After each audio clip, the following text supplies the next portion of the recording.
2024 সালের মে মাসের এক রুদ্ধশ্বাস রাত। ঘড়ির কাঁটায় তখন 11:15। ঢাকার হজরত শাহজালাল আন্তর্জাতিক বিমানবন্দরের ভিআইপি টার্মিনাল ও ইমিগ্রেশন ডেস্কে তখন এক থমথমে ও চরম রহস্যময় পরিস্থিতি।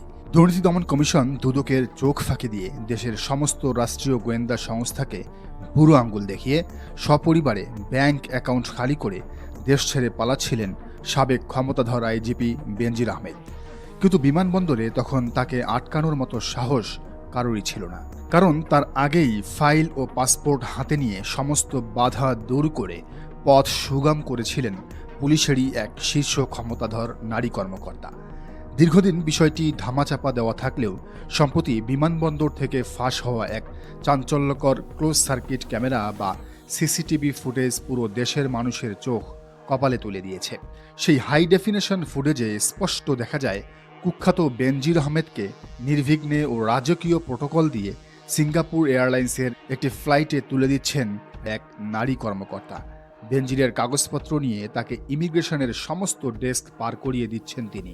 অনুসন্ধানে বেরিয়ে এসেছে এই রহস্যময়ী নারীর আসল পরিচয়। তিনি আর কেউ নন, র্যাব সদর দপ্তরের অপারেশন উইংয়ের তৎকালীন সিনিয়র সহকারী পরিচালক এবং অতিরিক্ত উপ পুলিশ কমিশনার শাহেদা সুলতানা।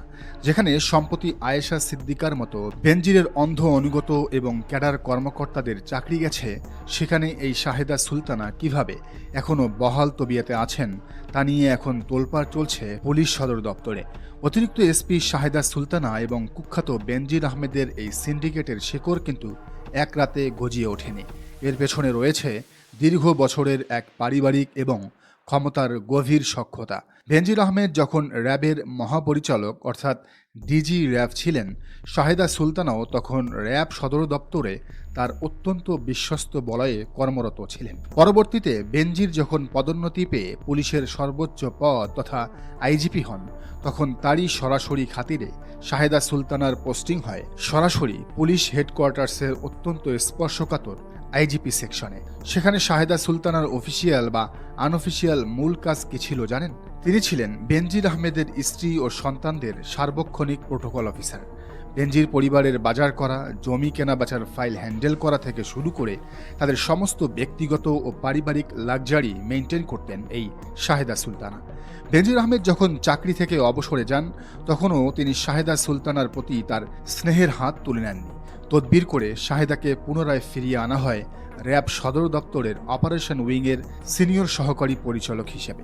আর এই র্যাবের শীর্ষ পদের প্রভাব ও ক্ষমতা ব্যবহার করেই 2024 সালের 4 মে রাতে ইমিগ্রেশন ও কাস্টমস কর্মকর্তাদের ধমক দিয়ে ভয় দেখিয়ে বেনজিরকে দেশ ছাড়তে সাহায্য করেছিলেন এই নারী পুলিশ কর্মকর্তা।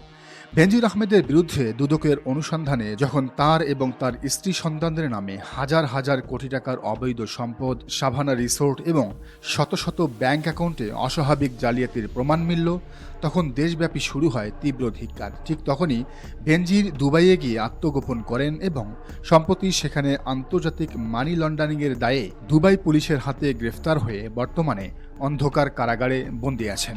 কিন্তু গডফাদার জেলে গেলেও তার ইমিগ্রেশন পার করিয়ে দেওয়া সহযোগী শাহেদা সুলতানা 24-এর পটপরিবর্তনের পরও এক অদৃশ্য খুঁটির জোরে পার পেয়ে যাচ্ছিলেন।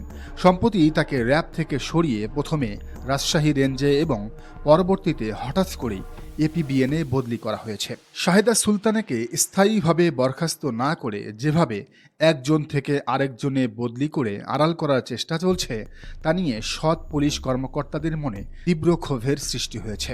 সাধারণ মানুষ প্রশ্ন তুলছেন, যিনি একজন আন্তর্জাতিক ফেরারি আসামিকে দেশ থেকে পালিয়ে যেতে সরাসরি রাষ্ট্রীয় ক্ষমতার অপব্যবহার করলেন, তাকে কেন এখনও 24 পরবর্তী বাংলাদেশে ইউনিফর্ম পরিয়ে সরকারি বেতন দেওয়া হচ্ছে?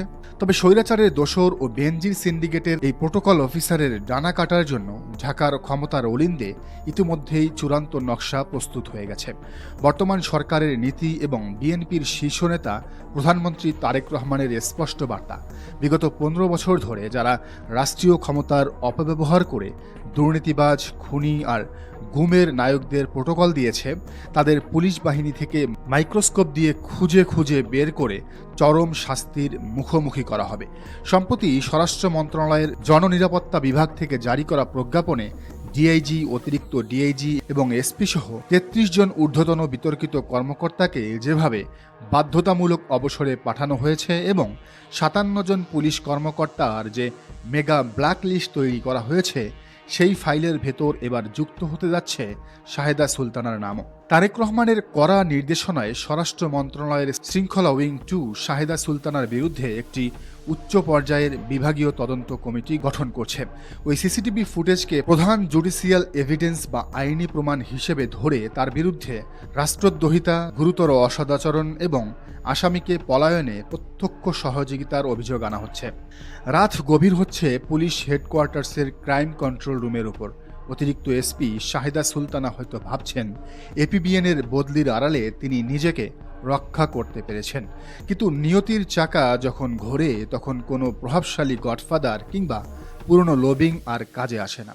তার পরম গুরু বেনজির আহমেদ আজ দুবাইয়ের অন্ধকার কারাগারে বন্দী হয়ে নিজের পাপের শাস্তি ভোগ করছেন।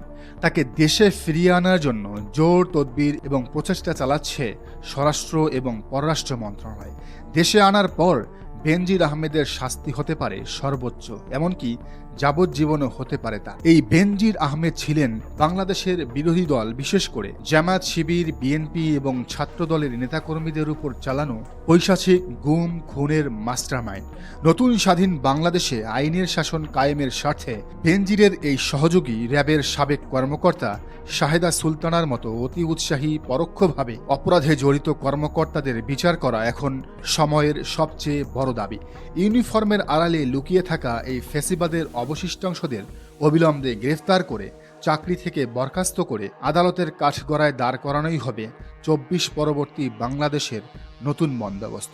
এটাই হবে ২৪-এর বীর শহীদদের রক্তের প্রতি প্রকৃত সম্মান এবং নতুন বাংলাদেশের ইনসাফ কায়েমের চূড়ান্ত বিজয়। খেলা মাত্র শুরু হলো। শাহেদার শেষ রক্ষা যে আর হচ্ছে না তা তার ফাইলের উপর পড়া লাল কালির দাগই বলে দিচ্ছে। প্রিয় দর্শক, আপনি কি মনে করেন শাহেদা সুলতানা সহ পুলিশে লুকিয়ে থাকা এমন বেনজিরের শত শত সহযোগীদের কি এখনই গ্রেফতার করা উচিত নাকি উচিত নয়? জানার মন্তব্যের ঘরে। আর এই চ্যানেলে নতুন হলে অবশ্যই সাবস্ক্রাইব করুন এবং বেল আইকনটি বাজিয়ে রাখুন যাতে পরবর্তী ভিডিওর নোটিফিকেশন আপনি পান।